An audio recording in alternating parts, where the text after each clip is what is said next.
Merci beaucoup à l'organisation de me donner l'occasion de vous parler de quelque chose d'extrêmement facile à traiter. Ce qu'il y a de neuf en pharmacologie dans les maladies rares. Alors moi je suis psychiatre d'adulte et je travaille pas mal sur la schizophrénie depuis longtemps et sur la pharmacologie. Donc j'ai quelques connaissances dans le domaine, sur la clozapine notamment, mais je vais essayer de faire une sorte de traversée de ce qui existe dans les maladies rares avec des problèmes méthodologiques initialement. Et puis deuxièmement, vous m'en donnant des données assez récentes sur tout un tas de choses qui sont en train de se développer. Je dis tout un tas parce qu'il y a pas mal de choses, mais en fait il y a peu de données super fantastiques, mais quand même quelques éléments qui permettent de montrer qu'on peut avancer. Ça d'abord, mes liens d'intérêt. Donc, je travaille avec l'industrie pharmaceutique, comme vous le voyez, mais je suis aussi membre d'institutions dans des positions qui justifient que je les déclare. En fait, quand j'ai fait ma présentation, je ne savais pas exactement comment serait composé l'auditoire, et donc en fait, j'ai fait une présentation qui est assez... donc vous verrez qu'il y a beaucoup d'informations sur chaque dia. Donc elle est absolument disponible. Donc si vous voulez, vous pouvez alors les photographier si ça vous amuse, mais demandez-les plutôt aux organisatrices et organisateurs. Je dis les deux, parce que j'ai pas vu d'organisateurs, mais en fait il me semble que peut-être il y a des gens qui nous ont conduits en voiture, donc on peut considérer qu'ils font partie du comité d'organisation. Je les remercie d'ailleurs.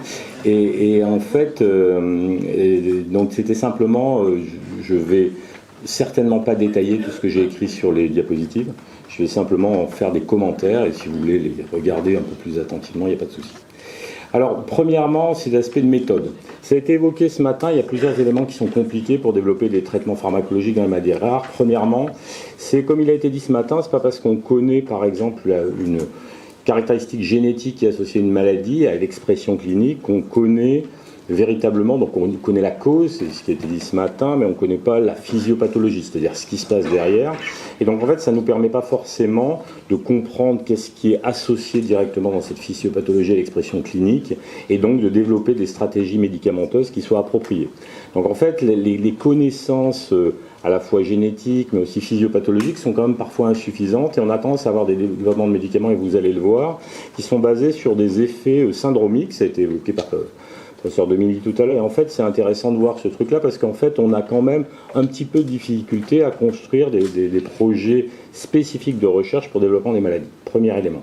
Deuxième élément, bon, ces maladies que l'on indique rares, et donc en fait c'est pas facile de construire de grandes études, et ça pose beaucoup de difficultés, parce que quand on veut construire une étude pour obtenir une autorisation de mise sur le marché, c'est quelque chose qui a été dit à plusieurs reprises, c'est-à-dire quelque chose qui valide l'utilisation dans une population donnée par les autorités réglementaires. En France, c'est l'Agence européenne du médicament depuis 30 ans, il n'y a plus de reconnaissance au niveau de chacun des pays, c'est quelque chose qui est globalisé au niveau de l'Europe. Et bien, en fait, il y a un certain nombre de critères. Et donc, ça impose des stratégies méthodologiques particulières, et c'est assez difficile. C'est difficile, je ne sais pas si vous avez suivi ces problèmes-là récemment, par exemple en oncologie, il y a des pathologies oncologiques qui sont des sous-groupes de patients extrêmement peu fréquents, et en fait c'est dur de monter des grandes études qui permettent de comparer ça, donc on est obligé de réfléchir à des manières de faire, et donc il y a beaucoup de débats avec les autorités réglementaires, donc c'est un problème important auquel se heurtent tous les financeurs qui veulent développer des médicaments, donc ça pose des difficultés autour de ça. Troisième élément, il y a la problématique qui est une problématique d'organisation. Et l'organisation, la France est un pays dans lequel, dans le domaine de ce qu'on peut appeler au sens large la santé mentale, donc la psychiatrie bien sûr, mais de manière un peu élargie, n'est pas très organisée pour faire de l'exploration pharmacologique et des études d'investigation pour des stratégies d'intervention qui permettent, je dirais, de pouvoir développer ça. Et donc en fait, il y a des pays qui le sont plus ou moins organisés. Bon, il y a plein de questions à ça, autour de ça, je ne vais pas rentrer dans les débats, mais en fait, il faut vraiment des dispositifs. Et on peut penser que peut-être un réseau comme Genopsy pourrait évoluer vers, pour certains centres, la possibilité d'eux. Mais c'est assez compliqué de faire des essais d'intervention et d'évaluer, et en fait ça pose un certain nombre de contraintes assez marquées qui sont liées à l'aspect réglementaire. Et puis dernier point, ça a été dit tout à l'heure, il faut développer des stratégies de mesures différentes, qui sont des stratégies basées sur le point de vue patient, à la fois de Patient Reported Outcome, c'est quels sont les attendus, l'efficacité d'un traitement, et puis aussi la mesure de l'expérience de soins, c'est les PREMS. En fait, il y a une confusion. Les médecins ne savent pas exactement ce que c'est. En fait, ils pensent que les PREMS, ils vont donner des auto-questionnaires, on a recueilli le point de vue du patient. Dans ce cas-là, on a recueilli, le patient a rempli lui-même quelque chose qui a été construit par un ou plusieurs médecins ou professionnels de santé. Construire des PROM, ça demande vraiment un travail spécifique qui est assez, pas compliqué, mais en tout cas qui est assez exigeant. Et en fait, c'est pas facile. Et il y a beaucoup de débats autour de ça, parce qu'il y a souvent une confusion qui s'opère. Donc on dit oui, on a demandé l'avis du patient parce qu'on a fait des auto-questionnaires. Ça n'a absolument rien à voir. Et donc il y a une limitation importante sur ces aspects méthodologiques. Bon, une fois qu'on est passé sur ces aspects méthodologiques, je vais essayer de vous décrire dans un certain nombre de syndromes, justement des stratégies pharmacologiques actuelles, des références qui vont de 2021 à 2023, qui sont assez récentes, qui reprennent un certain nombre de travaux et qui permettent d'essayer de faire le tour de ce qui se fait. Alors on a parlé du syndrome de Prader-Willi, je ne vais pas rentrer dans les détails, ça a été évoqué, donc vous avez tout ça, et en fait ça a été évoqué à plusieurs reprises, on en a parlé tout à l'heure, il y a eu une discussion ce matin autour de ça, et en fait un des éléments qui est intéressant là, c'est qu'il y avait une enquête qui a été faite, publiée en 2014, qui était recueillie auprès de parents et de soignants de Prader-Willi, les éléments qui paraissaient intéressants, importants comme besoins non satisfaits. Donc c'est intéressant de voir comment on peut, dans ce cas-là, vous voyez, on revient sur comment on définit ce qu'on va essayer d'atteindre et comment on va faire autour de ça. Alors il y a un traitement qui est en développement, et donc il y a un traitement qui a un effet spécifique avec un mécanisme d'action putatif autour de la régulation, notamment de la capacité à réguler l'envie de manger. Et donc en fait c'est un élément intéressant, et on voit une étude qui a été publiée très récemment et en fait qui montre un effet qui n'est pas significatif globalement et qui est significatif dans la population qui est la forme les plus sévère. Ce qui est intéressant, ça témoigne là de la difficulté à avoir le sous-groupe précis, dans ce cas-là les patients les plus sévères, pour lequel on a un effet significatif. Et donc probablement c'est intéressant de voir que ce produit, qui est plutôt bien toléré, a des effets, pourrait être quelque chose, mais avec probablement, ce qui est très compliqué ensuite, de construire un essai, donc il y a vraiment des débats réglementaires à avoir, mais c'est une fois de plus un autre sujet, en fait qui permettrait de développer ça. Mais quand on regarde ce qui a précédé, c'est toutes les molécules pour lesquelles, avec des hypothèses, en partant de cet aspect syndromique, la manière, le comportement alimentaire, pour parler de manière un peu générale, on a tout un tas d'hypothèses qui ont été élaborées avec tout un tas de produits qui ont été essayés dans des essais quand même importants, puisque quand on est en phase 3, ça veut dire qu'on compare, on prend des patients qui sont atteints de la pathologie et on évalue l'impact en termes d'efficacité. Donc en fait, c'est ce qui précède théoriquement la possibilité potentielle d'avoir une autorisation de mise sur le marché. Et vous voyez des molécules assez différentes, avec des mécanismes d'action très distincts les uns des autres, qui parfois ont entraîné des effets indésirables graves, mais globalement, de manière un peu générale, on a une efficacité. Vous voyez bien le problème que j'évoquais tout à l'heure, on ne sait pas exactement quel est le mécanisme d'action, donc en fait on teste des hypothèses qui permettent de répondre à l'approche syndromique, et en fait on se retrouve avec des résultats qui sont insatisfaisants. Donc on voit qu'une des difficultés pour développer ces études d'intervention, c'est ce type la situation dans laquelle on est. Deuxième exemple, les travaux qui sont menés, syndrome d'Angelman, donc en fait, pareil, je ne vais pas développer par rapport à ça, donc il y a beaucoup de travaux sur des aspects plutôt de thérapie génique, mais ce n'était pas du tout le sujet. Il y a un certain nombre de molécules, qui ont essayé d'être positionnées par rapport à ça. Donc là, c'est quelques molécules, donc avec des mécanismes d'action, c'est la troisième colonne où vous voyez différentes sortes d'actions sur les modifications de la dynamique synaptique, un certain nombre de choses comme ça, et puis des résultats qui sont pas très satisfaisants avec ce produit-là, qui a été publié en 2021, et donc en fait, il y a un produit qui interagit avec le récepteur GABA. C'est pas le sujet, mais avec une vraie étude multicentrique, avec des patients, vous voyez, des âges de 13 à 45 ans qui ont été traités, et donc une amélioration. Donc ça, c'était la première essai, et en juillet dernier a été publié un deuxième essai qui en fait montrait un résultat négatif, et donc en fait avec des questions méthodologiques, une fois de plus, probablement alors, je ne vais pas rentrer dans les détails, mais qui sont liées à l'hétérogénéité de la population. Donc une fois de plus, c'est assez complexe, hein, parce qu'on se retrouve avec des populations par rapport aux méthodologies usuelles qu'on emploie, et en fait qui sont celles attendues des autorités pour obtenir une autorisation de mise sur le marché, en fait qui ne sont pas forcément appropriées, et en fait qui ne permettent pas de répondre aux questions. Donc ça, c'est vraiment un sujet à part entière. Ensuite, le syndrome de Smith-Magenis, ça a été évoqué également, donc je ne vais pas revenir là-dessus, les aspects de troubles du sommeil. Et donc, dans ce cas-là, c'est intéressant parce que là, on a un agoniste spécifique des récepteurs mélatoninergiques 1 et 2, et en fait, avec une modification de la synchronisation du rythme du sommeil. Et alors, une fois de plus, ça c'est un truc intéressant. Tout à l'heure, la clozapine a été évoquée. La clozapine aux États-Unis a l'indication, une double indication. Une première indication, c'est la schizophrénie résistante, comme en Europe. Et la deuxième indication, c'est patients en schizophrénie avec idéation suicidaire. On n'a pas du tout besoin d'avoir une pathologie résistante. Ça peut être simplement, même en première intention, qu'on peut utiliser la clozapine.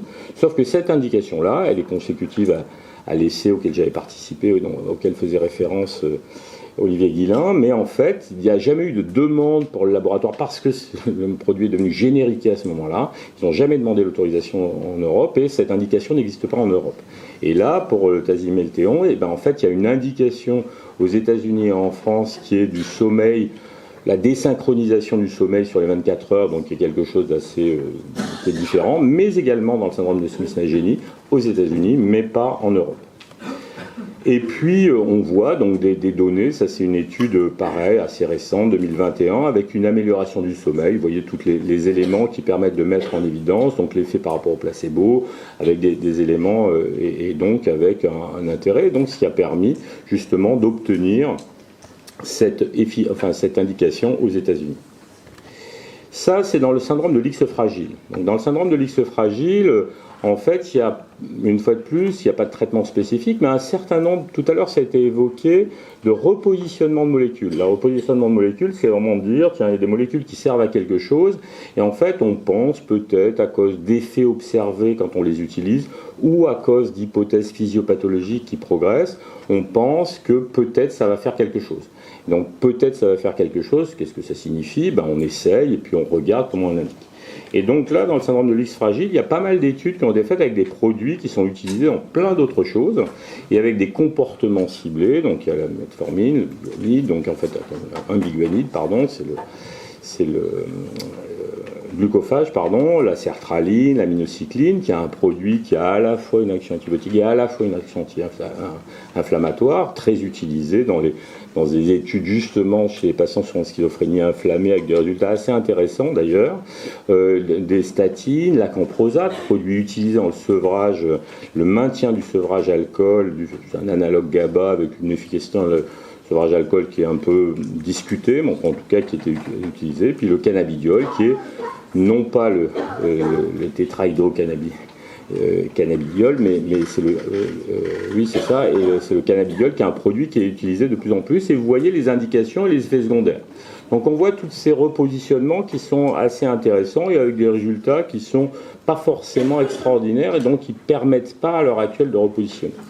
Par contre, le cannabidiol, c'est un produit qui existe aux États-Unis. C'est une boîte américaine qui a développé ça et qui l'utilise sous forme transdermique. Et il y a eu un essai où, en adjuvant des traitements reçus, il y avait des effets. Alors, vous voyez, l'utilisation d'échelles particulières pour l'évitement social, et qui permettait d'évaluer l'intérêt de ce traitement, comme je le disais, en adone, et en fait avec une absence d'effet sur l'ensemble de la cohorte, mais par contre, chez les sujets pour lesquels la mutation était la plus marquée, on va dire ça comme ça, en fait, il y avait une amélioration qui était plus significative, avec des résultats qui étaient assez intéressants, et une très bonne tolérance. Et ça, c'est les schémas qui permettent de montrer la façon, donc à gauche, c'est la population de l'ensemble de la cohorte, à droite, la population pour laquelle on a une méthylation la plus importante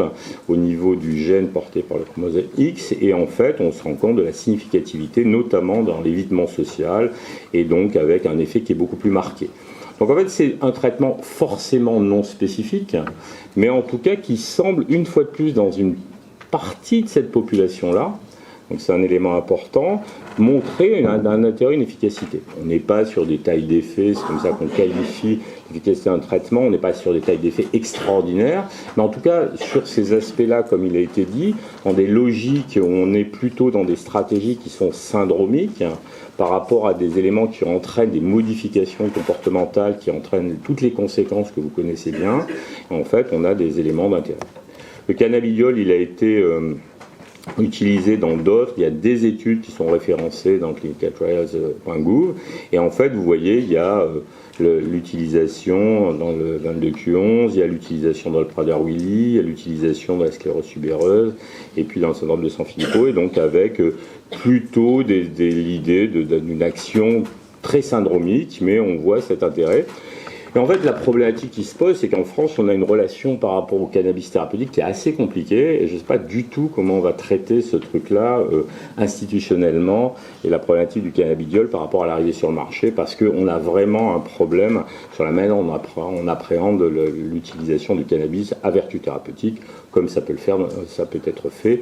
Je ne parle pas de la légalisation ou pas, je parle vraiment de la logique de stratégie thérapeutique. Le cannabidiol étant quelque chose de spécifique en plus, en fait, on voit qu'il y a quand même des intérêts qui existent. Voilà ce que je voulais vous dire sur, vous voyez, au total où on en est de la pharmacologie. Donc, un peu décevant quand même. Hein. D'un autre côté, je vous aurais dit, il y a un super médicament qui est sorti, mais vous n'étiez pas au courant. Bon, je veux dire, j'aurais vraiment inventé le truc. Hein. Non, j'aurais pu remarquer, mais bon, je ne l'ai pas fait. En fait, malgré tout, c'est important de comprendre plusieurs choses. Hein. La problématique méthodologique, et ça justifie des efforts de tous pour essayer de modifier la manière dont on appréhende le développement des médicaments dans ces populations-là, premièrement, avec aussi la nécessité d'interpeller les autorités réglementaires sur la manière de faire, et je pense qu'il y a vraiment un travail de lobbying qui a à faire là-dessus, parce qu'on a vraiment des difficultés. La HAS a une structuration de son fonctionnement qui fait qu'ils ont une doctrine extrêmement précise sur l'évaluation du service médical rendu des médicaments. Elle est parfaitement justifiée. On a un pays où l'assurance maladie rembourse les produits qui sont considérés comme permettant d'améliorer le service médical rendu. Donc ça, c'est quand même une énorme différence avec beaucoup des pays voisins. Mais pour autant, il y a quand même des situations particulières, je pense que les maladies rares en font partie. Et puis, deuxièmement, une fois de plus, on a besoin de progrès, bien sûr, au niveau de la compréhension physiopathe, pour essayer justement d'avoir une possibilité de développer des médicaments, non pas avec une approche purement syndromique, et après tout, ça fonctionne, et pourquoi pas. La découverte des neuroleptiques dont on a parlé, c'est une approche syndromique. Hein. Un chirurgien cherche un médicament qui peut entraîner un état d'ataraxie, Henri Laborie. Ils en discutent, il y a des relations entre des gens qui discutent avec des gens de Ron Poulenc autour de ça. Et puis ensuite, ils se disent, tiens, on va utiliser ça pour faire de l'ataraxie chez des patients ayant des troubles psychiatriques. Et on découvre l'utilité clinique des neuroleptiques. Alors, est-ce de la sérendipité? En tout cas, c'est une approche syndromique, ça c'est sûr. Et ensuite, quelques années plus tard, on se rend compte, pas le mécanisme d'action, enfin, on dit que c'est le mécanisme d'action, mais on sait qu'ensuite que ça interagit avec le système dopaminergique notamment. Et en fait, ça a évolué comme ça. C'est la découverte des médicaments, des psychotropes notamment. Il y a beaucoup d'autres domaines où c'est un petit peu différent. Je pense qu'il y a des progrès, les modèles transactionnels probablement nous y aideront, mais à l'heure actuelle, on a besoin de continuer aussi à explorer des repositionnements de médicaments et des stratégies qui sont axées sur l'amélioration de syndromes qui sont des syndromes qui modifient la vie des gens. Voilà ce que j'avais à vous dire et je vous remercie.